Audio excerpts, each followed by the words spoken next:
B K Santosh ಅವರೇ ನಮಸ್ಕಾರ. ನಮಸ್ಕಾರ, ಎಲ್ರಿಗೂ ನಮಸ್ಕಾರ. ಜೂನ್ 5 ವಿಶ್ವ ಪರಿಸರ ದಿನ ಮತ್ತೆ ಬರ್ತಾ ಇದೆ. ಪ್ರತಿ ವರ್ಷವೂ ಕೂಡ ಒಂದೊಂದು ಘೋಷವಾಕ್ಯ ಇರ್ತದೆ. ನಮ್ಮ ಪರಿಸರವನ್ನು ನಮ್ಮ ಉಳಿವಿಗಾಗಿ ನಾವು ಉಳಿಸಬೇಕು ಎನ್ನುವಂಥ ಒಂದು ನಿರ್ದಿಷ್ಟವಾದಂಥ ಒಂದು ಗುರಿಯನ್ನು ಇಟ್ಟುಕೊಂಡು ಈ ಪರಿಸರ ದಿನಾಚರಣೆಯನ್ನು ನಾವು ಮಾಡ್ತಾ ಇದ್ದೀವಿ. ಈ ವರ್ಷದ ಒಂದು ವಿಶೇಷತೆ ಏನು, ಈ ವಿಶ್ವ ಪರಿಸರ ದಿನದ ಒಂದು ಮಹತ್ವ ಏನು ಅಂತ ಹೇಳ್ತೀವಿ? ವಿಶ್ವ ಪರಿಸರ ದಿನಾಚರಣೆ 2026 ಎಲ್ಲರಿಗೂ ಶುಭಾಶಯಗಳು. ವಿಶ್ವ ಪರಿಸರ ದಿನಾಚರಣೆ 2026 ಘೋಷವಾಕ್ಯ ಏನಿದೆ ಅಂದರೆ ಹವಾಮಾನ ಕ್ರಮ, ಅಂದರೆ ಕ್ಲೈಮೇಟ್ ಆ್ಯಕ್ಷನ್ ತೊಗೋಬೇಕು ಅಂತ. ಹವಾಮಾನ ಬದಲಾವಣೆಗೆ ತುರ್ತು ಸವಾಲುಗಳನ್ನು ನಾವು ತಗೋಬೇಕಾಗತ್ತೆ. ಪರಿಸರ ಸಂರಕ್ಷಣೆ, ಸುಸ್ಥಿರ ಅಭಿವೃದ್ಧಿ, ಪರಿಸರ ಸ್ನೇಹಿ ಕ್ರಮಗಳನ್ನು ಅಳವಡಿಸ್ಕೊಂಡು ನಾವು ಪರಿಸರದ ಮೇಲೆ ಯಾವ ರೀತಿಯೂ ಆಘಾತ ಮಾಡದೆ ಸುಸ್ಥಿರ ಅಭಿವೃದ್ಧಿನ ಮಾಡಬೇಕು. ಇಂಡಸ್ಟ್ರಿಯಲ್ ಡೆವಲಪ್ಮೆಂಟ್ ಇರಬೇಕು. ಹಾಗೆ ನಮ್ಮಲ್ಲಿ ಏನು ಈಗ ಘೋಷವಾಕ್ಯ ಹವಾಮಾನ ಕ್ರಮ ಏನಿದೆ ಅಂದರೆ ನಾವು ವೇಸ್ಟ್ ರೆಡ್ಯೂಸ್ ಮಾಡಬೇಕಾಗತ್ತೆ. ಮತ್ತು ಹಾಗೆ ನಮ್ಮಲ್ಲಿ ಏನು ನೋ ಟು ಪ್ಲಾಸ್ಟಿಕ್ ಅಂತ, ಪ್ಲಾಸ್ಟಿಕ್ ಏಕಬಳಕೆ ಪ್ಲಾಸ್ಟಿಕ್ ಸರ್ಕಾರ ನಿಷೇಧ ಮಾಡಿದೆ, ಅದನ್ನು ತಡೆಗಟ್ಟಬೇಕಾಗತ್ತೆ. ಹಾಗೆ ಸೇವ್ ಎನರ್ಜಿ, ನಮ್ಮ ಪರಿಸರದಿಂದ ಪ್ರಕೃತಿಯಿಂದ ತಗೊಳ್ಳೋದ್ರ ಮೇಲೆ ನಾವು ಎನರ್ಜಿನ ಜಾಸ್ತಿ ಕನ್ಸ್ಯೂಮ್ ಮಾಡೋ ಬದಲು ಅದನ್ನ ಸೇವ್ ಮಾಡೋದಷ್ಟು ಅಷ್ಟೇ ಉತ್ಪತ್ತಿ ಮಾಡ್ದಂಗೆ ಇರುತ್ತೆ. ಆ ನಿಟ್ಟಿನಲ್ಲಿ ಈ ಘೋಷವಾಕ್ಯವನ್ನು ಒಂದು ಹವಾಮಾನ ಕ್ರಮ ಅಂತ ಒಂದು ಘೋಷಣೆಯನ್ನು ಮಾಡಿದ್ದಾರೆ. ಈಗ ನಿಮ್ಮ ಒಂದು ಪರಿಸರ ಇಲಾಖೆಯ ಒಂದು ವ್ಯಾಖ್ಯಾನದಲ್ಲಿ ಪರಿಸರ ಅಂದರೆ ಏನು? ಈಗ ಬರೀ ಕಾಡು, ನದಿ ಇಂಥಗಳ ಮಾತ್ರವೋ ಪರಿಸರವೋ, ಅಥವಾ ನಮ್ಮ ಸುತ್ತಮುತ್ತಲ ಇರುವಂತಹ ವಾತಾವರಣ ಕೂಡ ಪರಿಸರಕ್ಕೆ ಸೇರಿರುವಂಥದ್ದು? ಈಗ ಪರಿಸರ ಅಂದರೆ ಎಲ್ರಿಗೂ ಗೊತ್ತಿರುತ್ತೆ. ನಾವೇನು ಎಲ್ಲ ಜೀವರಾಶಿಗಳು, ಮಾನವ, ಪ್ರಾಣಿ, ಪಕ್ಷಿ, ಕ್ರಿಮಿ, ಕೀಟಗಳೆಲ್ಲ ಜೀವರಾಶಿಗಳಿರೋ ಸುತ್ತಮುತ್ತಲ ವಾತಾವರಣ, ಪ್ರಕೃತಿನ ಪರಿಸರ ಅಂತೀವಿ. ಆದರೆ ಅದರಲ್ಲಿ ಆ ಪ್ರಕೃತಿನಲ್ಲಿ ಎಲ್ಲ ಆಕಾಶ, ಭೂಮಿ, ಏನು ಪಂಚಭೂತಗಳು, ಆಮೇಲೆ ಕಾಡು, ಅರಣ್ಯ, ನೀರು, ನದಿ, ಜಲ, ನಮಗೇನು ಅವಶ್ಯಕತೆ ಬೇಕೋ ಆ ಪರಿಸರಕ್ಕೆ ನಾವು ಸುತ್ತ ಇರೋದಕ್ಕೆ ನಾವು ನಮ್ಮ ಪರಿಸರ ಅಂತೀವಿ. ಆ ಪರಿಸರನ ಸಂರಕ್ಷಣೆ ಮಾಡಿ ನಾವು ಸ್ವಚ್ಛವಾಗಿ ಇಟ್ಕೊಂಡ್ರೆ ನಮ್ಮ ಮುಂದಿನ ಜನ್ರೇಷನ್ ಏನಿದೆ, ಪೀಳಿಗೆಗೆ ನಾವು ಬಿಟ್ಟೋಗೋ ಬಳುವಳಿ ಅದು ಯಾರಿಲ್ಲಿ ಶಾಶ್ವತವಾಗಿರಲ್ಲ. ಆದರೆ ಮುಂದಿನ ಪೀಳಿಗೆಗೆ ನಮ್ಮ ಪರಿಸರನ ಹಾಳು ಮಾಡದ ರೀತಿಯಲ್ಲಿ ಸುಸ್ಥಿರವಾಗಿ ನಾವು ಅಭಿವೃದ್ಧಿ ಹೊಂದಿ ಬಿಟ್ಟೋಗಬೇಕು ಅನ್ನೋದು ನಮ್ಮ ಸುತ್ತಲ ಪರಿಸರದ ವ್ಯಾಖ್ಯಾನ. ಪ್ರಮುಖವಾಗಿ ಭವಿಷ್ಯಕ್ಕಾಗಿ ನಮ್ಮ ಹವಾಮಾನವನ್ನು ನಾವು ಒಗ್ಗಿಸಿಕೊಳ್ಬೇಕು, ಅಥವಾ ನಾವು ಪರಿಸರಕ್ಕೆ ಪೂರಕವಾಗಿ ಜೀವನ ಕ್ರಮವನ್ನು ಅನುಸರಿಸಬೇಕು ಅಂತ ಹೇಳಿ ಇತ್ತೀಚಿನ ವರ್ಷಗಳಲ್ಲಿ ನಾವು ನೋಡ್ತಾ ಇದ್ವಿ. ಈ ಇಂಧನ ಬೆಲೆ ಸಿಕ್ಕಾಪಟ್ಟೆ ಏರ್ತಾ ಇದೆ ಅಂತ ಹೇಳಿ ಒಂದು ಬೇರೆ ಬೇರೆ ಕಾರಣಗಳಿರಬಹುದು. ಈ ಒಂದು ಹಿನ್ನೆಲೆಯಲ್ಲಿ ನೋಡಿದಾಗ ಈ ಇಂಧನವನ್ನು ಉಳಿಸುವಂತಹದ್ದು ಹೇಗೆ ಅಂಥೇಳಿ? ಇಂಧನ ಉಳಿಸೋಕ್ಕೆ ಮೊದಲಿಂದನೂ ಪ್ರಯತ್ನಪಟ್ಟು ಮಾಲಿನ್ಯ ನಿಯಂತ್ರಣ ಮಂಡಳಿಯಿಂದನೂ ಕ್ರಮಗಳನ್ನ ಜರುಗಿಸ್ತಾ ಇದ್ದೀವಿ. ಏನು ಹೇಳ್ತಾ ಇದ್ದಾರೆ ಅಂದರೆ ಎಲೆಕ್ಟ್ರಿಕ್ ವೆಹಿಕಲ್ಗಳನ್ನ ಯೂಸ್ ಮಾಡಿ, ಬ್ಯಾಟ್ರಿ ಬೇಸ್ಡ್ ವೆಹಿಕಲ್ಗಳನ್ನ ಯೂಸ್ ಮಾಡಿ, ಹಾಗೆ ಸಾರ್ವಜನಿಕ ಸಾರಿಗೆ ಏನಿದೆ ಅದನ್ನು ಉಪಯೋಗಿಸ್ಕೊಳ್ಳಿ. ಬಸ್ಸು, ರೈಲು, ಹಾಗೆ ಕಾರ್ಪುಲ್ ಅಂತ ಇದೆ, ಒಟ್ಟೊಟ್ಟಿಗೆ ಹೋಗೋದು. ಒಬ್ರಿಗೋಸ್ಕರ ಮನೆಯಲ್ಲಿ ಒಬ್ಬೊಬ್ರಿಗೆ ಒಂದೊಂದು ಕಾರ್ ಇಟ್ಕೊಂಡು 4 ಕಾರ್ ಇಟ್ಕೊಳ್ಳೋದು, ಒಬ್ಬೊಬ್ಬರೇ ಓಡಾಡೋದಕ್ಕೆ ಅಂತ 4 ಬೈಕ್ ಇಟ್ಕೊಳ್ಳೋ ಬದಲು ಆದಷ್ಟು ಗ್ರೂಪಲ್ಲಿ ಹೋಗೋದ ರೀತಿಯಲ್ಲಿ ನಾವು ಇದು ಮಾಡ್ಕೋಬೇಕು. ಹಾಗೆ ಎನರ್ಜಿನ ಬಯೋಗ್ಯಾಸ್ ಇರುತ್ತೆ, ನಾವು ಗೋಬರ್ ಗ್ಯಾಸ್ನ ಯೂಸ್ ಮಾಡ್ಕೋಬೋದು, ಅಲ್ಲಿ ರಿಡ್ಯೂಸ್ ಮಾಡ್ಕೋಬೋದು. ಈಗ ಉದಾಹರಣೆಗೆ ನಾವು ಪವರ್ ಜನ್ರೇಟ್ ಮಾಡಬೇಕಾದ್ರೆ ಎಷ್ಟು ಕೋಲ್ನ ಬರ್ನ್ ಮಾಡಬೇಕು, ಅದು ಎಷ್ಟು ಮಾಲಿನ್ಯ ಆಗುತ್ತೆ, ಅದನ್ನೆಲ್ಲ ರಿಡ್ಯೂಸ್ ಮಾಡೋದ್ರಿಂದ ನಾವು ಉಪಯೋಗಿಸ್ತಾ ಇರೋ ಇದನ್ನು ಆದಷ್ಟು ರಿಡ್ಯೂಸ್ ಮಾಡಬೇಕು. ಈಗ ನಮ್ಗೆ ಅವಶ್ಯಕತೆ ಇಲ್ಲ ಪ್ಲಾಸ್ಟಿಕ್ ಆಗಲಿ, ಆ ಪ್ಲಾಸ್ಟಿಕ್ ತಯಾರಕ್ಕೆ ಎಷ್ಟೆಲ್ಲ ಖರ್ಚಾಗುತ್ತೆ, ಅದನ್ನೇ ನಾವು ರೀಯೂಸ್ ಆಗೋದು. ಆದಷ್ಟು ನಮ್ಗೆ ಅವಶ್ಯಕತೆ ಇಲ್ದಿದ್ದನ್ನ ರೆಫ್ಯೂಸ್ ಮಾಡೋದು. ಆಮೇಲೆ ಆ ಪ್ಲಾಸ್ಟಿಕ್ಕನ್ನೇ ರೆಡ್ಯೂಸ್ ಮಾಡೋದು, ಎಷ್ಟು ಬೇಕೋ ಅವಶ್ಯಕತೆಗೆ ಅಷ್ಟೇ ಯೂಸ್ ಮಾಡೋದು.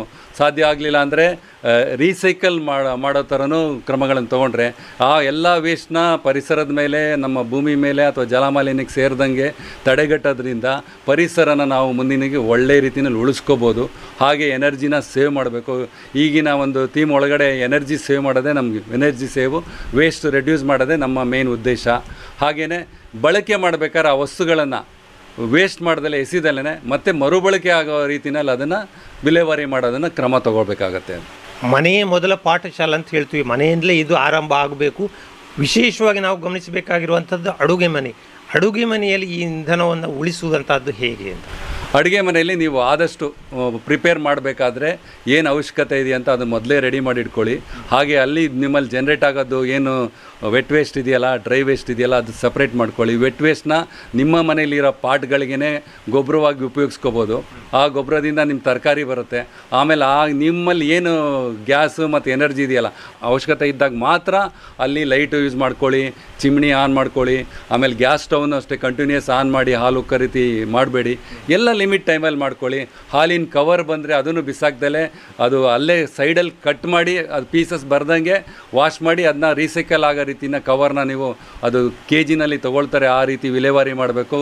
ಏನು ನಗರಸಭೆ ಸ್ಥಳೀಯ ಸಂಸ್ಥೆಗಳು ಬಂದಾಗ ಅವ್ರುಗಳಿಗೆ ನಿಮ್ಮ ವೇಸ್ಟ್ ಕಿಚನಲ್ಲಿ ರೆಡಿಯಾಗೋ ವೇಸ್ಟ್ಗಳನ್ನ ಅದನ್ನು ಸೆಗ್ರಿಗೇಟ್ ಮಾಡಿ ಅವ್ರಿಗೆ ವಿಲೇವಾರಿ ಮಾಡಿದ್ರೆ ಅದು ಉತ್ತಮ ರೀತಿಯಾಗಿ ಕಸ ವಿಲೇವಾರಿ ಮಾಡೋಕ್ಕೆ ದಾರಿ ಮಾಡಿಕೊಟ್ಟಂಗಾಗುತ್ತೆ, ಹಾಗೆ ಸೇವ್ ಮಾಡ್ದಂಗೂ ಆಗುತ್ತೆ ಎನರ್ಜಿನ. ಜೊತೆಗೆ ಈ ಒತ್ತಡದ ಪಾತ್ರೆಗಳು ಅಂತ ಹೇಳ್ತೀವಲ್ಲ, ಪ್ರೆಷರ್ ಕುಕ್ಕರ್, ಇಂಥದ್ದನ್ನು ಕೂಡ ಹೆಚ್ಚು ಬಳಕೆ ಮಾಡಿದಷ್ಟು ಬಹಳ ಶೀಘ್ರವಾಗಿ ಅಡುಗೆ ಕೆಲಸವನ್ನು ಮುಗಿಸ್ಬೋದು. ಹೌದು, ಫಾಸ್ಟಾಗಿ ಆಗೋಂಥ ಪಾತ್ರೆಗಳನ್ನ ಉಪಯೋಗಿಸಿ ಆಮೇಲೆ ಹೆಚ್ಚಿಗೆ ಪೂರ್ತಿ ಬೇಯಿಸೋ ರೀತಿ ವಿಟಮಿನ್ ಇರೋ ರೀತಿಯಲ್ಲಿ ಆ ತರಕಾರಿಗಳನ್ನು ಉಪಯೋಗಿಸಿ ಹಸಿ ತರಕಾರಿನ ಬಳಸೋದು. ಕ್ಯಾರೆಟ್ ಆಗಲಿ, ಸೌತೆಕಾಯಿ, ಅದೇ ರೀತಿಯಾಗಲಿ ಬೇರೆ ಹಸಿ ತರಕಾರಿಗಳನ್ನು ಯೂಸ್ ಮಾಡಿದ್ರೆ ಆರೋಗ್ಯನೂ ಚೆನ್ನಾಗಿರುತ್ತೆ, ಹಾಗೆ ನಮಗೇನು ಕನ್ಸ್ಯೂಮ್ ಆಗುತ್ತಲ್ಲ ಗ್ಯಾಸ್ ಅದನ್ನು ಕಡಿಮೆ ಆಗುತ್ತೆ. ಈ ನಿಟ್ಟಿನಲ್ಲಿ ಕ್ರಮ ತಗೋಬೋದು. ಇನ್ನೊಂದು ವಿಚಾರ ನೀರಿಗೆ ಸಂಬಂಧಪಟ್ಟಂತಹದ್ದು, ಇದರ ನೀರಿನ ಒಂದು ಮಿತ ಬಳಕೆ ಮಾಡುವಂತಹದ್ದು ಮತ್ತು ಪೋಲಾಗುವುದನ್ನು ತಡೆಗಟ್ಟುವಂತಹದ್ದು ಹೇಗೆ ಅಂತ ಹೇಳಿ. ನೀರು ಸಾಮಾನ್ಯವಾಗಿ ಕುಡಿಯೋ ನೀರು, ಶುದ್ಧ ನೀರು ಎಲ್ಲ ಕಡೆ ಸಿಗೋದು ಕಷ್ಟ. ಆದರೂ ಮಿನರಲ್ ವಾಟರ್ಗಳನ್ನ ಯೂಸ್ ಮಾಡ್ತಾ ಇದೆ. ಕುಡಿಯೋಕ್ಕೆ ಎಷ್ಟು ಬೇಕೋ ಕುಡಿಯೋ ನೀರನ್ನು ಇಟ್ಕೊಳ್ಳಿ. ಆಮೇಲೆ ನಿಮ್ಮಲ್ಲಿ ತರಕಾರಿ ತೊಳೆದ ನೀರುಗಳನ್ನ ನಿಮ್ಮ ಹೂವಿನ ಕುಂಡ, ಮನೇಲಿರೋ ಪಾಟು ಮತ್ತು ಮೇಲ್ಗಡೆ ಗಾರ್ಡನಲ್ಲಿ ಮಾಡೋ ತರಕಾರಿ ಬೆಳೆ ಗಾರ್ಡನ್ ಇರ್ಬೋದು, ಟೆರೆಸ್ ಗಾರ್ಡನು, ಅಲ್ಲಿಗೆ ಉಪಯೋಗಿಸ್ಕೊಳ್ಳಿ. ಸೀದಾ ಸಿವೇಜಲ್ಲಿ ಇದು ಡ್ರೈನಲ್ಲಿ ವಾಶ್ ಬೇಸಿನ್ ಮುಖಾಂತರ ಡ್ರೈನ್ಗೆ ಹೋಗೋ ಥರನೇ ಎಲ್ಲ ನೀರನ್ನು ಪೋಲ್ ಮಾಡಬೇಡಿ. ಅವಶ್ಯಕತೆ ಇದ್ದಷ್ಟು ಮಾತ್ರ ನೀರನ್ನ ಬಳಸಿ. ನೀರಿನ ಅತ್ಯಮೂಲ್ಯ ಅದನ್ನು ನಾವು ಎಷ್ಟು ಮಟ್ಟಿಗೆ ಉಳಿಸ್ಕೋತೀವೋ ಅಷ್ಟು ನಮಗೆ ಒಳ್ಳೆಯದು. ವಿಶೇಷವಾಗಿ ಇಲ್ಲಿ ಹೇಳಬೇಕಾಗಿರುವಂಥದ್ದು ಸಭೆ ಸಮಾರಂಭಗಳಲ್ಲಿ ಬಾಟಲ್ ನೀರುಗಳನ್ನು ಬಳಕೆ ಮಾಡುವ ಬಗ್ಗೆ. ಇಲ್ಲಿ ಮಿತ ಬಳಕೆ ಹೇಗೆ ಸಾಧ್ಯ? ಈಗ ಬಾಟಲ್ಗಳನ್ನು ಯೂಸ್ ಮಾಡೋ ಬದಲು ಹಿಂದೆ ಯೂಸ್ ಮಾಡ್ತಾರೆ, ಗ್ಲಾಸ್ ಲೋಟಗಳನ್ನು ಯೂಸ್ ಮಾಡ್ತಾಯಿದ್ರು. ದೊಡ್ಡ ಪೇಪರ್ ಕಪ್ಪಾರ ಯೂಸ್ ಮಾಡ್ಬೋದು. ಹಾಗೆ ದೊಡ್ಡ ಕ್ಯಾನ್ಗಳಲ್ಲಿ ತಂದು ಸಪ್ಲೈ ಮಾಡ್ಬೋದು. ಈಗ ಜನಕ್ಕೆ ಎಲ್ಲ ಯಾವ ರೀತಿ ಮೆಂಟಾಲಿಟಿ ಆಗಿದೆ ಅಂದರೆ ಮಿನರಲ್ ವಾಟ್ರ್ ಬಾಟ್ಲಲ್ಲಿ ಕೊಡಿದ್ರೆ ಮಾತ್ರ ಅದು ಒಳ್ಳೆ ನೀರು ಶುದ್ಧವಾದ ನೀರು ಅಂತಾರೆ. ಮುಖ್ಯವಾಗಿ ಹೇಳ್ಬೇಕಂದ್ರೆ ಊಟದಲ್ಲೆಲ್ಲ ಮಿನರಲ್ ವಾಟ್ರ್ ಬಾಟ್ಲನ್ನು ಯೂಸ್ ಮಾಡ್ತಾರೆ, ಆದರೆ ಟ್ಯಾಪಲ್ಲೂ ಕೈ ತೊಳಿಬೇಕಾದ್ರೆ ಆ ಟ್ಯಾಪ್ ನೀರನ್ನ ಬಾಯಿ ಮುಕ್ಕಳಿಸ್ತಾರೆ. ಇದು ಒಂದು ಇಷ್ಟು ಒಳ್ಳೆ ನೀರು ಕುಡಿದೆ ಮತ್ತೋಗಿ ಟ್ಯಾಂಕಿನ ನೀರು ಕುಡಿಯೋದು ಬಾಯಲ್ಲಿ ಹಾಕಿದ ತಕ್ಷಣ ಅದು ಬ್ಯಾಕ್ಟೀರಿಯಾ ಏನಿದೆ ದೇಹಕ್ಕೆ ಎಂಟ್ರಿ ಆಗಿಬಿಡುತ್ತೆ. ಆ ಥರ ಯಾವುದು ಮಾಡೋಕ್ಕೆ ಹೋಗಬೇಡಿ. ಆಮೇಲೆ ಈಗ ಬಾಟ್ಲು ನೀರು ಯೂಸ್ ಮಾಡೋದ್ರಿಂದ ಎಷ್ಟು ಬಾಟ್ಲುಗಳು ಜನ್ರೇಟ್ ಆಗುತ್ತೆ. ಆ್ಯಕ್ಚುಲಿ ಸರ್ಕಾರನೇ ಇದ್ರ ಬಗ್ಗೆ ಏನು 1 ಲೀಟ್ರ್ಗಿಂತ ಕಡಿಮೆ ಇರೋ ಬಾಟ್ಲುಗಳನ್ನೆಲ್ಲ ಬ್ಯಾನ್ ಮಾಡಬೇಕು ಅಂತ ಇದ್ದಾರೆ. ಆದಷ್ಟು ಪ್ಲಾಸ್ಟಿಕ್ನ ರೀಸೈಕಲ್ ರೆಡ್ಯೂಸ್ ಮಾಡ್ಕೊಂಡು ಆಗೋ ಬದಲು ತಯಾರಿನೇ ಕಡಿಮೆ ಮಾಡೋಣ ಅಂತ ಹೇಳ್ತಾರೆ. ಹಾಗೆ ಶುದ್ಧ ನೀರನ್ನು ಉಪಯೋಗಿಸ್ಕೋಬೇಕು. ಮತ್ತು ಎಲ್ಲೂ ಕೈ ತೊಳೆಯೋಕ್ಕೆ ಆಗಲಿ ಮತ್ತೊಂದಾಗಲಿ ಲಿಮಿಟೆಡ್ ಟ್ಯಾಪ್, ಎಲ್ಲೇ ಟ್ಯಾಪ್ ಓಪನ್ ಆಗಿದ್ರು ಅದು ಕ್ಲೋಸ್ ಮಾಡೋದು, ಬಂದ್ ಮಾಡೋದು ಒಂದು ಏನು ಮಾನವರಾದ ನಮಗೆ ಮುಖ್ಯವಾಗಿ ಬರಬೇಕದು. ಎಲ್ಲೇ ನೀರು ಪೋಲಾಗ್ತಾಯಿದ್ರು ಅದನ್ನು ತಡೆಯೋದಕ್ಕೆ ನಾವು ಮುಂದಾಗಿ ಕ್ರಮ ತಗೋಬೇಕು. ಈ ರೀತಿ ಮಾಡೋದ್ರಿಂದ ನಾವು ನೀರಿನ ಬಳಕೆಯನ್ನು ಕಡಿಮೆ ಮಾಡ್ಬೋದು. ಮತ್ತು ಪರಿಸರದಲ್ಲಿ ಏನು urban water supply, water treatment ಮಾಡು, ಮತ್ತು ನೀರು ಕಳಿಸು, ಮತ್ತು ಸಿವೇಜ್ ಆಗಿ ಅದು ಹೋಗಿ ಮತ್ತೆ ನದಿಗಳನ್ನು ಸೇರೋದು ತಪ್ಪತ್ತೆ. ಇದನ್ನು ನಾವು ಬಳಕೆಯನ್ನು ಕಡಿಮೆ ಮಾಡಿದಷ್ಟು ನಮಗೆ ಉತ್ತಮ ರೀತಿಯಲ್ಲಿ ನೀರನ್ನ ಸಂಗ್ರಹಣೆ ಮಾಡ್ಬೋದು. ಪರಿಸರ ಸಂರಕ್ಷಣೆಗೆ ಪೂರಕವಾಗಿ ಒಂದಷ್ಟು ಮಳೆ ನೀರನ್ನು ಇಂಗಿಸುವಂಥ ಒಂದು ಪ್ರಯತ್ನವನ್ನು ಕೂಡ ಮಾಡಬೇಕು. ಹೌದು, ಮನೆ ಮೇಲೆ ಬಿದ್ದಿದ್ದ ನೀರನ್ನ ಹಾಗೆ ಚರಂಡಿಗೆ ಹರಿದೋಗಕ್ಕೆ ಬಿಡ್ದಲೆ ಅದಕ್ಕೆ ಒಂದು ಕೆಳಗಡೆ ರೈನ್ ಹಾರ್ವೆಸ್ಟಿಂಗ್ ಅಂತ ಒಂದು ಟ್ಯಾಂಕ್ ಮೇಲ್ಗಡೆಯಿಂದ ಎಲ್ಲ ಪೈಪ್ಗಳು ಕನೆಕ್ಟ್ ಮಾಡಿ ಕೆಳಗಡೆ ಒಂದು ಟ್ಯಾಂಕ್ ಮಾಡ್ಕೊಳ್ಳೋದು. ಆ ನೀರನ್ನು ಬೋರ್ವೆಲ್ ರೀಚಾರ್ಜಿಗೆ ಹಿಂಗೋದಕ್ಕೂ ಬಿಡ್ಬೋದು. ಹಾಗೆ ಆ ನೀರನ್ನು ತಗೊಂಡು ನಾವು ವೆಹಿಕಲ್ ವಾಶು, ಗಿಡಗಳಿಗೆ ಪ್ರತಿಯೊಂದಕ್ಕೂ ಉಪಯೋಗಿಸ್ಕೋಬೋದು. ಈ ರೀತಿ ಮಾಡಿ ಈಗ ಕಟ್ಟಡಗಳಿಗೆಲ್ಲ ರೂಲ್ಸ್ನ ಮಾಡ್ತಾಯಿದ್ದಾರೆ. ಯಾವುದೇ ಮನೆಯಲ್ಲಿ 2 ಫ್ಲೋರು ಈ ಥರ ದೊಡ್ಡ ಮನೆಗಳಿದ್ದರೆ ರೈನ್ ಹಾರ್ವೆಸ್ಟಿಂಗ್ ಸಿಸ್ಟಮ್ನ ಪ್ರೊವೈಡ್ ಮಾಡಿರಬೇಕು. ನಾವು ಇಂಡಸ್ಟ್ರಿಗಳಿಗೆ ಇನ್ಸಿಸ್ಟ್ ಮಾಡ್ತೀವಿ, ರೈನ್ ಹಾರ್ವೆಸ್ಟಿಂಗು ಕಂಪಲ್ಸರಿ ಮಾಡ್ಕೊಳ್ಳಿ. ಆಮೇಲೆ ಬೋರ್ವೆಲ್ ರೀಚಾರ್ಜ್ ಪಿಟ್ಗಳನ್ನ ಮಾಡ್ಕೊಳ್ಳಿ. ಆ ರೈನ್ ಹಾರ್ವೆಸ್ಟಿಂಗ್ ನೀರನ್ನೇ ನಿಮ್ಮ ಹೂ ಕುಂಡಗಳಿಗೆ ಮತ್ತು ಟೆರೆಸ್ ಗಾರ್ಡನ್ಗೆ, ಆಚೆ ಇರೋ ಗಾರ್ಡನ್ಗಳಿಗೆ ಮತ್ತು ನಿಮ್ಮ ವೆಹಿಕಲ್ ಮತ್ತು ಫ್ಲೋರ್ ವಾಶ್ಗೆಲ್ಲ ಉಪಯೋಗಿಸ್ಕೊಳ್ಳಿ ಅಂತ ಹೇಳಿ ನಾವು ಕ್ರಮ ತಗೊಳ್ತಾ ಇದ್ದೀವಿ. ಅದನ್ನು ಪರಿಸರ ಸಂರಕ್ಷಣೆಯ ಇನ್ನೊಂದು ವಿಚಾರ, ತ್ಯಾಜ್ಯದ ಉತ್ಪಾದನೆಯನ್ನೇ ಆ ಹಂತದಲ್ಲಿ ಅದನ್ನು ಕಡಿಮೆ ಮಾಡುವಂತಹದ್ದು ಹೇಗೆ ಸಾಧ್ಯ? ಈಗ ನಾವು ಅದೇ ಈ ತ್ಯಾಜ್ಯ ಕಡಿಮೆ ಮಾಡೋದ್ರಲ್ಲೇ 4 Rs ಅಂತ ಹೇಳ್ತಾ ಇದ್ದೀವಿ. ಏನಂದರೆ ಫಸ್ಟು ಅವಶ್ಯಕತೆಯಲ್ಲಿ ಇದನ್ನ ರೆಫ್ಯೂಸ್ ಮಾಡಿ, ಆಮೇಲೆ ಅವಶ್ಯಕತೆ ಇರೋದು ಮಾತ್ರ ಅದನ್ನು ತಗೊಳ್ಳಿ, ರೆಡ್ಯೂಸ್ ಅಂತ ಮಾಡಿ, ಆಮೇಲೆ ಅದರಲ್ಲೂ ಬಂದಿದ್ದನ್ನ ರಿಯೂಸ್ ಮಾಡೋಕ್ಕೆ ಪ್ರಯತ್ನ ಪಡಿ. ಅದು ಆದಮೇಲೆ ರೀಸೈಕಲ್ ಮಾಡಿ ಅಂತ. ಈಗ ಇಂಡಸ್ಟ್ರಿಯವರು ಅಷ್ಟೇ ಅವಶ್ಯಕತೆ ಇದ್ದಷ್ಟು ರಾ ಮೆಟೀರಿಯಲ್ಗಳನ್ನ ಅವರಲ್ಲಿರೋದನ್ನ ಕಂಪ್ಲೀಟ್ ಯೂಟಿಲೈಸ್ ಮಾಡ್ಕೊಂಡು ಅದರಿಂದ ಮ್ಯಾನುಫ್ಯಾಕ್ಚರ್ ಮಾಡ್ತಾರೆ. ಸೊ ಹಾಗೆ ಮಾಡೋದ್ರಿಂದ ಮ್ಯಾನುಫ್ಯಾಕ್ಚರಿಂಗ್ ಕಾಸ್ಟು ಕಡಿಮೆ ಆಗುತ್ತೆ, ಮಾರ್ಕೆಟಲ್ಲೂ ಸಹಿತ ಅವರಿಗೆ ರೇಟ್ ಕಡಿಮೆ ಆಗುತ್ತೆ. ಹಾಗಾಗಿ ಅನಾವಶ್ಯಕವಾಗಿ ಉಪಯೋಗ ಮಾಡಿ ಅದು ಮತ್ತೆ ಪ್ರೊಡಕ್ಷನ್ ಆದಮೇಲೆ ಸೇಲ್ ಆಗದೇ ಇದ್ದಾಗ ಅದನ್ನು ಮತ್ತೆ ರಿಯೂಸ್ ಮಾಡೋ ಒಂದು ಕಾನ್ಸೆಪ್ಟ್ನು ಇಟ್ಕೊಂಡ್ರೆ ಆವಾಗ ವೆಚ್ಚನ ತಗ್ಗಿಸ್ಬೋದು. ಆಮೇಲೆ ಅದರಿಂದ ಅವ್ರಿಗೂ ಉತ್ಪಾದನೆಯಲ್ಲಿ ಖರ್ಚು ವೆಚ್ಚ ಕಡಿಮೆ ಆಗುತ್ತೆ. ಆ ಕಡಿಮೆ ಆಗಿದ್ದರಿಂದ ಅವ್ರಿಗೂ ಮಾರ್ಕೆಟಿಂಗ್ ಈಸಿ ಆಗುತ್ತೆ.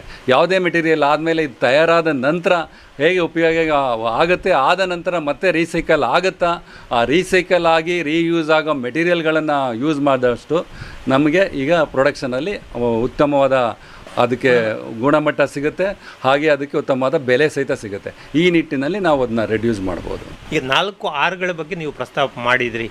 ರೆಡ್ಯೂಸ್ ಮಾಡಬೇಕು ಅಥವಾ ಕಡಿಮೆ ಮಾಡಬೇಕು, ಆಮೇಲೆ ರೀಯೂಸ್ ಮಾಡುವ ಹಾಗಿರಬೇಕು ಮತ್ತು ರೀಸೈಕಲ್ ಮಾಡಬೇಕು ಅಂತ ಹೇಳಿ. ಈ ರೀಸೈಕ್ಲಿಂಗ್ ಅನ್ನೋ ವಿಚಾರಕ್ಕೆ ಬಂದಾಗ ಹೇಗೆ ಇದನ್ನು ಸಾಧ್ಯವಾಗೋದು? ಇದು ಇಲಾಖೆ ಮಾಡುವಂತಹದ್ದು ಅಥವಾ ಪ್ರತಿಯೊಬ್ಬರ ಕನ್ಸ್ಯೂಮರ್ ಹಂತದಲ್ಲಿಯೂ ಕೂಡ ಮಾಡುವುದು ಸಾಧ್ಯ ಆಗ್ತದೆ ಹೇಗೆ? ಇಲ್ಲ, ಈಗ ನಮ್ಮ ಮಂಡಳಿಯಿಂದ ಅನುಮತಿ ತೊಗೊಂಡಿರ್ತಾರೆ ರೀಸೈಕ್ಲಿಂಗ್ ಯೂನಿಟ್ಸ್ ಅಂತಾನೆ. ನಿಮ್ಮದು ಪ್ಲಾಸ್ಟಿಕ್ ಇರ್ಬೋದು, ಪ್ಲಾಸ್ಟಿಕ್ ಚೇರು, ಕೊಡ, ಪ್ಲಾಸ್ಟಿಕ್ ಐಟಮ್ಸು, ಮಗ್ಗು ಯಾವುದೇ ಮನೇಲಿ ಯೂಸ್ ಮಾಡೋದು ಅಥವಾ ಪ್ಲಾಸ್ಟಿಕ್ ಟ್ರೇ ಬ್ರೇಕ್ ಆದ ತಕ್ಷಣ ಅದನ್ನೆಲ್ಲ ಪ್ಲಾಸ್ಟಿಕಲ್ಲಿ ಪರ್ ಕೆಜಿಗೆ 10 to 15 ರೂಪೀಸಲ್ಲಿ ಪರ್ಚೇಸ್ ಮಾಡ್ತಾರೆ. ಈ ಎಲ್ಲ ವೇಸ್ಟನ್ನು ಪರ್ಚೇಸ್ ಮಾಡಿದ ಪ್ಲಾಸ್ಟಿಕ್ನ ಅವರು ಚಿಪ್ಸ್ ಅಂತ ರೆಡಿ ಮಾಡಿ, ಗ್ರ್ಯಾನ್ಯೂಲ್ಸ್ ಅಂತ ರೆಡಿ ಮಾಡಿ, ಮತ್ತು ರಾ ಮೆಟೀರಿಯಲ್ ಮಾಡಿ ಅದನ್ನ ರೀಸೈಕ್ಲಿಂಗ್ ಯೂನಿಟ್ಗಳಿಂದ ಅದು ಮ್ಯಾನುಫ್ಯಾಕ್ಚರಿಗೆ ಹೋಗುತ್ತೆ. ಇದು ಒಂದಾಗತ್ತೆ. ಆಮೇಲೆ ಈಗ ಸ್ಕ್ರಾಪ್ ಬರುತ್ತೆ, ಐರನ್ ಸ್ಕ್ರಾಪ್ ಎಲ್ಲ ಇರುತ್ತೆ, ಅದಕ್ಕೂ ಒಂದು ವ್ಯಾಲ್ಯೂ ಇರುತ್ತೆ. ಈಗಾಗಲೇ 60-70 ರೂಪೀಸ್ kg ಇದೆ. ಸ್ಕ್ರಾಪಲ್ಲಿ 30 to 40 ರೂಪೀಸ್ ತನಕ ತೊಗೊಳ್ತಾರೆ. ಆ ಕಬ್ಬನ್ನೆಲ್ಲ ಒಟ್ಟು ಮಾಡಿ ಒಂದು ಕಡೆ ಕೊಡೋದ್ರಿಂದ ಅದನ್ನು ಮೆಲ್ಟ್ ಮಾಡಿ ಮತ್ತೆ ಇದು ಏನು ಐರನ್ ರಾಡ್ಸು ಆ ಥರದ್ದೆಲ್ಲ ಮತ್ತೆ ಇದು ಮಾಡ್ಕೊಳ್ತಾರೆ. ಹೀಗೆ ಪ್ರತಿಯೊಂದು ಇದನ್ನು ರೀಸೈಕಲ್ ಮಾಡ್ಬೋದು. ಈ ರೀಸೈಕಲ್ ಮಾಡೋದ್ರಿಂದ ಮತ್ತೆ ರಾ ಮೆಟೀರಿಯಲ್ ಏನು ಐರನ್ ಈಗ ತೊಗೋಬೇಕಂದ್ರೆ ಗಣಿ ಮಾಡಿ, ಗಣಿಯಿಂದ ಮಣ್ಣಗದಿ ಅದರೊಳಗೆ ಐರನ್ ತೆಗ್ದು ಅದನ್ನು ಮತ್ತೆ ಪ್ರೋಸೆಸ್ ಮಾಡಿ ಕಳಿಸೋದಕ್ಕೆ ತುಂಬ ಕಷ್ಟಪಡೋ ಬದಲು ಈ ರೀಸೈಕಲ್ ಮಾಡೋ ಮೆಟೀರಿಯಲಿಂದ ಕಾಸ್ಟು ಕಡಿಮೆ ಆಗುತ್ತೆ ಮತ್ತು ಉತ್ಪಾದನೆಯೂ ಹೆಚ್ಚಾಗುತ್ತೆ. ಪ್ಲಾಸ್ಟಿಕ್ಕಿಗೆ ಸಂಬಂಧಪಟ್ಟ ಹಾಗೆ ನಾವು ಪೇಟೆ ಪಟ್ಟಣಗಳಿಗೆ ಹೋದಾಗ ಅಥವಾ ಹೋಟೆಲ್ಗಳಿಗೆ ಹೋದಾಗ ಈ ಸಿಂಗಲ್ ಯೂಸ್ ಪ್ಲಾಸ್ಟಿಕ್ ಅಥವಾ ಏಕ ಬಳಕೆಯ ಒಂದು ಪ್ಲಾಸ್ಟಿಕ್ಕನ್ನು ನಿಷೇಧ ಮಾಡಲಾಗಿದೆ ಅಂತ ಹೇಳಿ, ಆದರೂ ಕೂಡ ಸಾಕಷ್ಟು ಪ್ರಮಾಣದಲ್ಲಿ ಜನರು ಅದನ್ನು ಉಪಯೋಗಿಸುವುದನ್ನು ನಾವು ನೋಡ್ತಾ ಇದ್ವಿ. ಯಾವ ಹಂತದಲ್ಲಿ ಇದನ್ನು ನಿಯಂತ್ರಣ ಮಾಡಬೇಕು ಮತ್ತು ಹೇಗೆ ಮಾಡುವಂಥದ್ದು? ಪ್ರತಿ ಸರಿ ನಾವು ಪ್ರತಿ ವರ್ಷ ಆಗಲಿ ನಮ್ಮ ಮಂಡಳಿಯಿಂದ ಜಾಗೃತಿ ಕಾರ್ಯಕ್ರಮಗಳು ಮಾಡ್ತಾ ಇದ್ದೀವಿ. ಶಾಲೆಗಳಲ್ಲಾಗಲಿ, ಕಾಲೇಜ್ಗಳಲ್ಲಾಗಲಿ, ಸಾರ್ವಜನಿಕರಿಗಾಗಲಿ ಏಕ ಬಳಕೆ ಪ್ಲಾಸ್ಟಿಕ್ ನಿಷೇಧ ಆಗಿದೆ. 2006 ಪ್ಲಾಸ್ಟಿಕ್, 16 ಸರ್ಕಾರ ಬ್ಯಾನ್ ಮಾಡಿದೆ. 22 ಏಕ ಬಳಕೆ ನಿಷೇಧಿತ ಪ್ಲಾಸ್ಟಿಕ್ ಅಂತ ಹೇಳಿ ಅದಕ್ಕೆ ಆಲ್ಟರ್ನೇಟಿವ್ ಸಹಿತ ಕೊಟ್ಟು ಈಗ ನಾವು ಪ್ಲಾಸ್ಟಿಕ್ ಕ್ಯಾರಿ ಬ್ಯಾಗ್ನ ಉಪಯೋಗಿಸ್ಬೇಡಿ ಅಂತ ಅವೇರ್ನೆಸ್ ಮಾಡ್ತಾ ಇದ್ದೀವಿ. ಕಾಟನ್ ಬ್ಯಾಗ್ ಯೂಸ್ ಮಾಡಿ, ಆಮೇಲೆ ಪ್ಲಾಸ್ಟಿಕ್ ಸ್ಪೂನ್ಸು, ಪ್ಲಾಸ್ಟಿಕ್ ಬಾಕ್ಸು, ಆಮೇಲೆ ಸಿಂಗಲ್ ಯೂಸು ಕಂಟೈನರ್ಗಳನ್ನ ಯೂಸ್ ಮಾಡಬೇಡಿ. ಅದು ಆ್ಯಕ್ಚುಲಿ ಆ ಪ್ಲಾಸ್ಟಿಕ್ ಪ್ಲೇಟ್ ಸಹಿತ ಅದನ್ನು ಸಹಿತ ಯೂಸ್ ಮಾಡಬೇಡಿ, ಆರೋಗ್ಯಕ್ಕೆ ಒಳ್ಳೆಯದಲ್ಲ ಅಂತ ಹೇಳಿ ಅದಕ್ಕೆ ಆಲ್ಟರ್ನೇಟಿವ್ ಆಗಿ ಅಡಿಕೆ ಎಲೆಯಿಂದ, ಮರದಿಂದ ಮಾಡಿದ ಪ್ಲಾಸ್ಟಿಕ್ ಸ್ಟ್ರಾ, ಸ್ಪೂನು, ಆಮೇಲೆ ದೊನ್ನೆ ಮಾಡ್ತಾಯಿದ್ದಾರೆ ದೇವಸ್ಥಾನದಲ್ಲೆಲ್ಲ ಪ್ರಸಾದ ವಿನಿಯೋಗ ಮಾಡೋಕ್ಕೆ, ಹಾಗೆ ಅಡಿಕೆ ತಟ್ಟೆ, ಈ ಥರ ಎಲ್ಲ ಆಲ್ಟರ್ನೇಟಿವ್ಗಳಿದೆ. ಸ್ವಲ್ಪ ಏನು ಬೆಲೆಯಲ್ಲಿ ವ್ಯತ್ಯಾಸ ಇರ್ಬೋದು, ಆದರೆ ಈ ಏನು ನಾವು carry bag, micro plastic use ಮಾಡ್ತಾ ಆಗುತ್ತಲ್ಲ, ಅದರ ತೊಂದರೆಗಿಂತ ಇದು ಭಾಳ ಮುಖ್ಯ. ಈಗ ಕ್ಯಾರಿ ಬ್ಯಾಗ್ ಬ್ಯಾನ್ ಆಗಿ ನಾವೆಲ್ಲ ಕಡೆ ಅವೇರ್ನೆಸ್ ಮಾಡ್ತಾ ಇದ್ದೀವಿ, ಕಾಟನ್ ಬ್ಯಾಗ್ ಯೂಸ್ ಮಾಡಿ ಅಂತ. ಈ ಕ್ಯಾರಿ ಬ್ಯಾಗ್ ಯೂಸ್ ಮಾಡೋದ್ರಿಂದ ಮಣ್ಣಿನ ಫಲವತ್ತೆ ಹಾಳಾಗುತ್ತೆ, ನೀರಿನ ಏನು ಪೈಪ್ ಇರುತ್ತಲ್ಲ ಬ್ಲಾಕ್ ಆಗೋದು, ಆಮೇಲೆ ಸಮುದ್ರ ಅಥವಾ ನದಿಗಳಿಗೆ ಸೇರಿದಾಗ ಅಲ್ಲಿ ಮೈಕ್ರೋ ಪ್ಲಾಸ್ಟಿಕ್ ಜನ್ರೇಟ್ ಆಗಿ ಅಲ್ಲಿ ಮೀನುಗಳೆಲ್ಲ ತಿಂದಿದ್ದನ್ನ ಆ ಮೀನನ್ನ ನಾವು ಮತ್ತೆ ಆಹಾರವಾಗಿ ಉಪಯೋಗಿಸೋದು, ಇದು ನಮ್ಮ ದೇಹಕ್ಕೆ ಮತ್ತೆ ಸೇರುತ್ತೆ. ಈ ನಿಟ್ಟಿನಲ್ಲಿ ಆ ಪ್ಲಾಸ್ಟಿಕ್ ಬಳಕೆ ಬೇಡ, ಏಕೆ ಬಳಕೆ ಕ್ಯಾನ್ಸರ್ಕಾರಕ.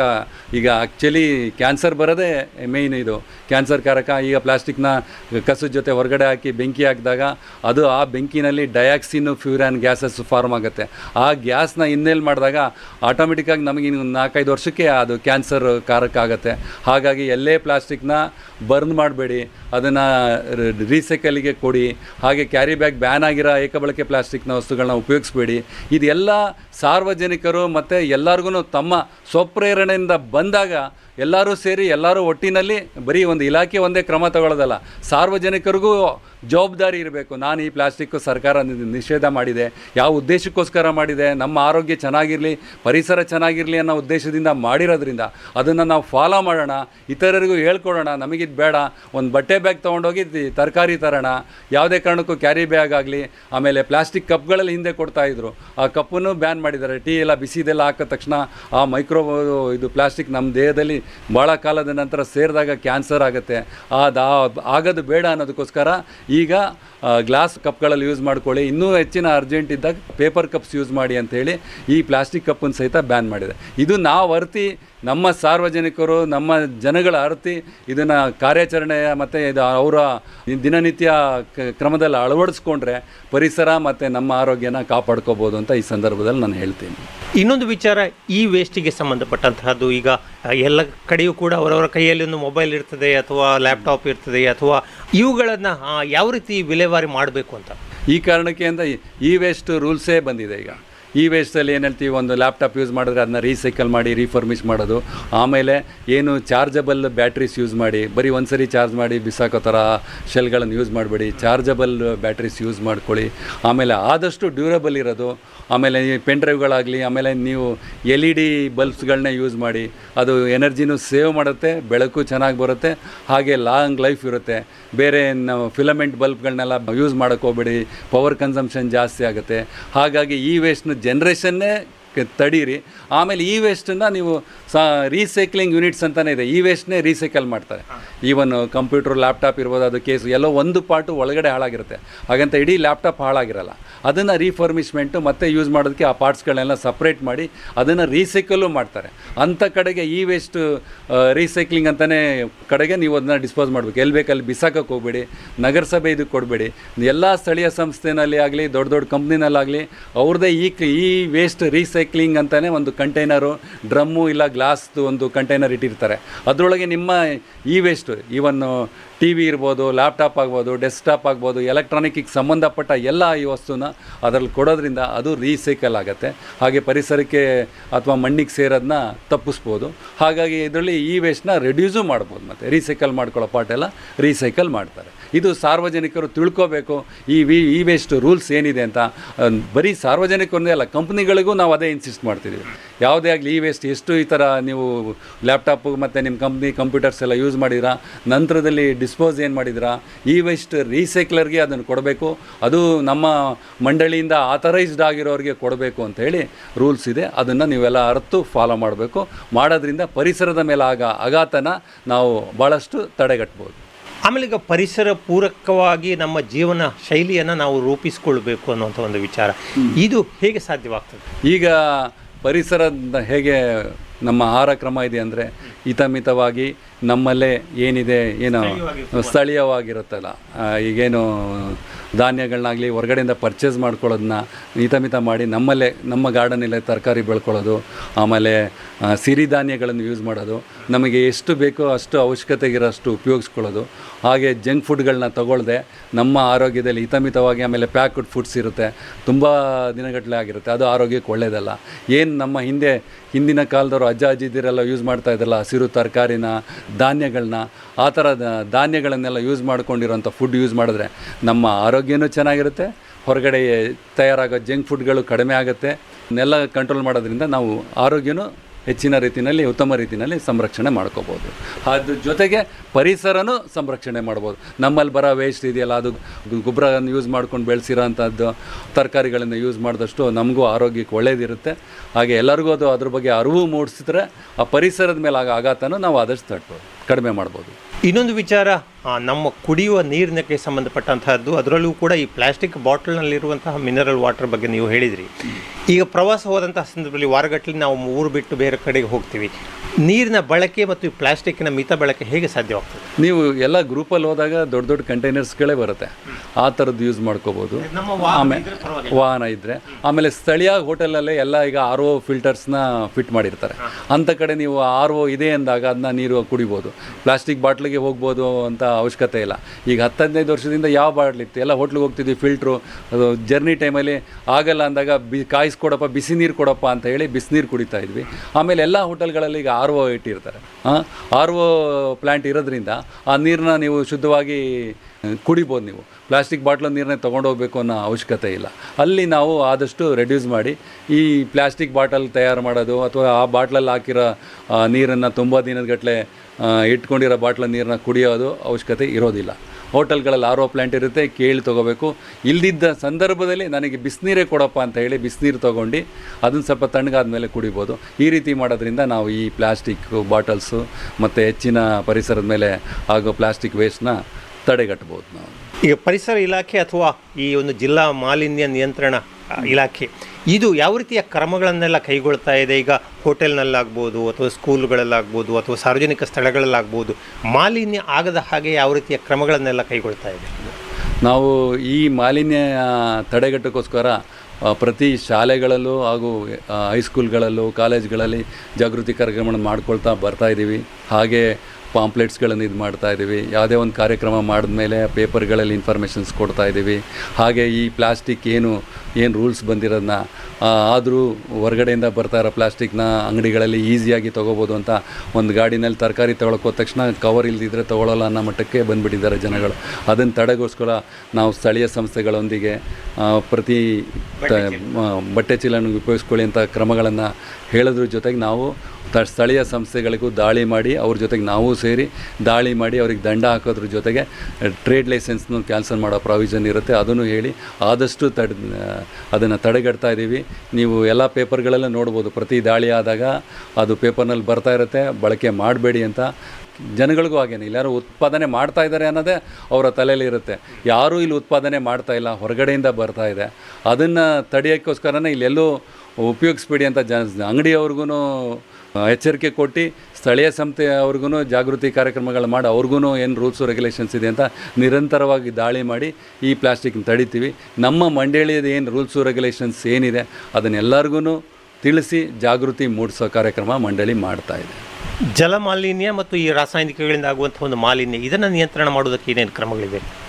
ಈಗ ಯಾವುದೇ ಕಾರ್ಖಾನೆ ಉತ್ಪಾದನೆ ಮಾಡಿದ ನೀರನ್ನ ನಮ್ಮ ಏನು ಸ್ಟ್ಯಾಂಡರ್ಡ್ಸ್ ಇದಕ್ಕೆ ಆ ಸ್ಟ್ಯಾಂಡರ್ಡ್ಸಿಗೆ ತಂದ ಮೇಲೇ ಅವರು ಅದನ್ನ ಗಾರ್ಡನಿಗೆ ಯೂಸ್ ಮಾಡ್ಕೋಬೇಕು ಮತ್ತು ರಿಯೂಸ್ ಮಾಡ್ಕೊಳ್ಳೋಕ್ಕೆ ಅವಕಾಶ ಇರುತ್ತೆ. ಸೊ ಈ ನಿಟ್ಟಿನಲ್ಲಿ ಅವರು ಏನು ಪ್ರೊಸೆಸ್ಸಿಗೆ ಯೂಸ್ ಮಾಡ್ತಾರಲ್ಲ ಆ ನೀರನ್ನು ಪ್ರೊಸೆಸ್ ಆದಮೇಲೆ ಅದು ಏನಿದೆ ತ್ಯಾಜ್ಯ ನೀರನ್ನು ಶುದ್ಧೀಕರಿಸೋಕ್ಕೋಸ್ಕರನೇ ಎಫ್ಲುಯೆಂಟ್ ಟ್ರೀಟ್ಮೆಂಟ್ ಪ್ಲ್ಯಾಂಟ್ನ ಅಳವಡಿಸ್ಕೋಬೇಕಾಗತ್ತೆ. ಆ ಕಾರ್ಖಾನೆಗಳು ರಾಸಾಯನಿಕ ಬರೋದಾಗಲಿ ಅದಕ್ಕೆ ರೆಡ್ಡು, ಆರೆಂಜು, ಗ್ರೀನ್ ಅಂತ ನಿಗದಿ ಮಾಡಿದ ಇದರಲ್ಲೇ ಅವರಿಗೆ ETP ಮತ್ತು ಸೀವೇಜ್ ರೊಚ್ಚು ನೀರನ್ನು ಶುದ್ಧೀಕರಿಸೋಕ್ಕೆ ಸೀವೇಜ್ ಟ್ರೀಟ್ಮೆಂಟ್ ಪ್ಲ್ಯಾಂಟ್ ಅದರಲ್ಲಿ ಟ್ರೀಟ್ಮೆಂಟ್ ಮಾಡಿ ಶುದ್ಧೀಕರಿಸಿ ಬಂದ ನೀರನ್ನು ನಾವು ಸ್ಯಾಂಪಲ್ ತೊಗೊಳ್ತಾ ಇರ್ತೀವಿ.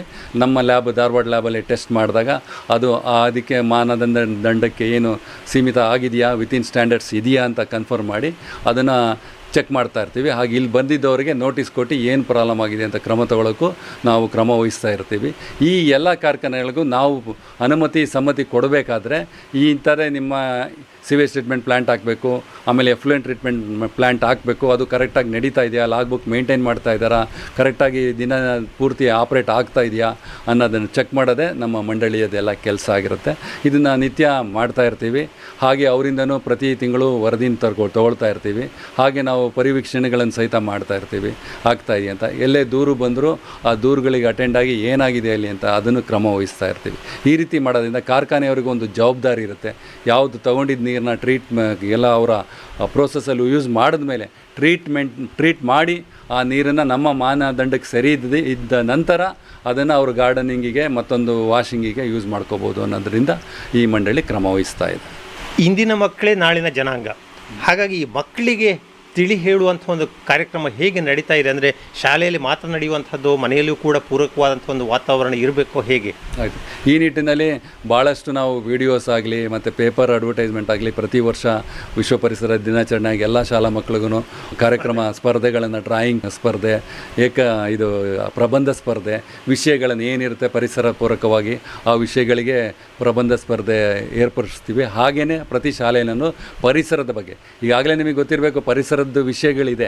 ಯಾವ ರೀತಿ ನಾವು ಇದು ಮಾಡ್ಕೋದು, ಪರಿಸರದ ಮೇಲೆ ಏನು ಆಘಾತ ಆಗುತ್ತೆ ತಡಿಬೋದು ಅಂತ ಎಲ್ಲ ಶಾಲೆಯಲ್ಲೂ ಸ್ಕೂಲ್ಗಳಲ್ಲೂ ಪರಿಸರದ ಬಗ್ಗೆ ವಿಷಯ ಇದೆ. ಜೊತೆಗೆ ನಾವು ಕಾರ್ಯಕ್ರಮಗಳನ್ನ ಹಮ್ಮಿಕೊಂಡು ಪರಿಸರದ ಮೇಲೆ ಯಾವ ರೀತಿ ಕ್ರಮ ತಗೋಬೋದು, ನಮ್ಮ ಪಾಲೇನಿದೆ, ನಮ್ಮ ಪರಿಸರ ಹಿಂದೆ ಸಹಿತ ಈಗ ಒಂದು 3 ವರ್ಷ ಕಂಟಿನ್ಯೂಸ್ ಹಸಿರು ಮಿತ್ರ ಶಾಲಾ ಕಾರ್ಯಕ್ರಮ ಅಂತ ಮಾಡಿ ಅದರಲ್ಲಿ 5 ಒಂದು ವ್ಯಾಖ್ಯಾನಕ್ಕೆ ಸ್ಯಾನಿಟೇಷನ್ನು, ಸ್ವಚ್ಛತೆಗೆ ಮತ್ತು ಗಿಡ ಬೆಳೆಸೋದಕ್ಕೆ, ತಮ್ಮ ಆರೋಗ್ಯಕ್ಕೆ, ವಾಯು ಮಾಲಿನ್ಯ, ಜಲ ಮಾಲಿನ್ಯ ಇದ್ರ ಬಗ್ಗೆ ಎಲ್ಲ ಟಾಪಿಕಲ್ಲಿ ಪ್ರತಿ ಶಾಲೆಯಲ್ಲೂ ಆ ಕಾರ್ಯಕ್ರಮಗಳನ್ನ ಮಾಡ್ಕೊಂಡು ಬಂದ್ವಿ. ಈಗಲೂ ನಾವು ಈ ವಿಶ್ವ ಪರಿಸರ ದಿನಾಚರಣೆ ದಿನ ಸರ್ಕಾರಿ ಶಾಲೆಗಳಲ್ಲಿ ಉತ್ತಮವಾದ ತೋಟಗಾರಿಕೆ ಮಾಡಿರ್ಬೋದು ಅಥವಾ ಅವರು ಸ್ವಚ್ಛತೆಗೆ ಆದ್ಯತೆ ಕೊಟ್ಟಿರ್ಬೋದು, ಸ್ಯಾನಿಟೇಷನ್ ಏನಿದೆ ಅದು, ಮತ್ತು ಶುದ್ಧ ಕುಡಿಯೋ ನೀರು, ಆಮೇಲೆ ಏಕ ಬಳಕೆ ಪ್ಲಾಸ್ಟಿಕ್ ಬಳಸದೇ ಇರೋವಂಥ ಶಾಲೆಗಳನ್ನು ಆಯ್ಕೆ ಮಾಡಿಕೊಡಿ ಅಂತ ಹೇಳಿ ಆ 3 ಶಾಲೆಗಳು ಉತ್ತರ ಕನ್ನಡ ಜಿಲ್ಲೆಗೆ ಸಂಬಂಧಪಟ್ಟ ಶಾಲೆಗಳಿಗೆ ನಾವು ಪ್ರಶಸ್ತಿ ಕೊಡ್ತಾ ಇದ್ದೀವಿ. ಹಾಗೆ ದಿನನಿತ್ಯ ನಿಮ್ಮ ಸ್ವಚ್ಛತೆಗೆಲ್ಲ ಇಂಪಾರ್ಟೆನ್ಸ್ ಕೊಡೋಕೆ ಇದು ಏನು ಕಸ ವಿಲೇವಾರಿ ಮಾಡೋದಕ್ಕೆ ಸಹಕರಿಸೋ ಪೌರ ಕಾರ್ಮಿಕರಿಗೆ, ಅವರಲ್ಲಿ 3 ಉತ್ತಮವಾಗಿ ಕೆಲಸ ಮಾಡೋರಿಗೆ ಅವ್ರಿಗೂ ಪ್ರಶಸ್ತಿಯನ್ನು ಕೊಡ್ತಾ ಇದ್ದೀವಿ ಮಾಲಿನ್ಯ ನಿಯಂತ್ರಣ ಮಂಡಳಿಯಿಂದ. ಹಾಗೆ ಜನರಲ್ಲೂ ಸಾರ್ವಜನಿಕವಾಗಿ ಯಾವ ರೀತಿ ಪರಿಸರನ ಉಳಿಸ್ಕೋಬೇಕು, ಮುಂದಿನ ಪೀಳಿಗೆಗೆ ಬಿಡಬೇಕು ಅಂತ ಹೇಳಿ ಅದನ್ನು ನಾವು ಅವರುಗಳು ಅರಿವು ಮೂಡಿಸಿ ಜಾಗೃತಿ ಕಾರ್ಯಕ್ರಮ ನಿರಂತರವಾಗಿ ಮಾಡ್ತಾ ಇದ್ದೀವಿ. ವಿಶ್ವ ಪರಿಸರ ದಿನಾಚರಣೆ ಹಿಂದಿನ ದಿವಸ ನಮ್ಮ ಕೇಳುಗರಿಗೆ ನಿಮ್ಮ ಒಂದು ಸಂದೇಶ? ಎಲ್ಲರೂ ಪರಿಸರ ಉಳಿಸೋದಕ್ಕೋಸ್ಕರ ಏನು ಸರ್ಕಾರ ಮಾಡಿದೆ, ಆಗ ಮಾಲಿನ್ಯ ನಿಯಂತ್ರಣ ಮಂಡಳಿ ನಿಯಮಗಳೇನಿದೆ, ರೂಲ್ಸ್ಗಳೇನಿದೆ ಅದನ್ನು ಫಾಲೋ ಮಾಡಿ ಪರಿಸರದಲ್ಲಿ ನಿಷೇಧಿತ ಪ್ಲಾಸ್ಟಿಕ್ ಬಳಕೆ ಮಾಡಬೇಡಿ.